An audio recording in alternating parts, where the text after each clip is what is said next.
20 წელიწადი 400 კილომეტრია მონაკვეთს თბილისიდან ბათუმამდე ვეწვალებით, ვეჯახირებით, ხანის ჩავარდება ხიდი, ხანის არ გაიბურღება, ხანის და თუ ამის საპირიწოდეთ მსოფლიოში რა ხდება?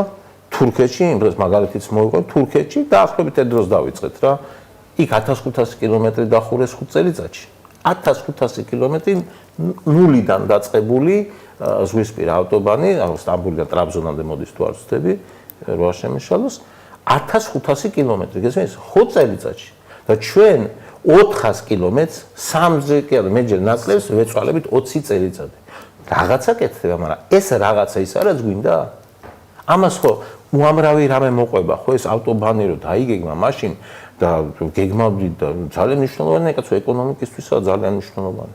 ზრდისთვისაა ძალიან მნიშვნელოვანი. არტერია აუცილებელია, ეს სასიცოცხლოდ აუცილებელია და აი ამ სასიცოცხლო აუცილებელს ჩვენ რაღაცნაირად აი მივქართულად ჯიგრულად ვაფუჭეჭებთ რა. გავაფუჭეთ.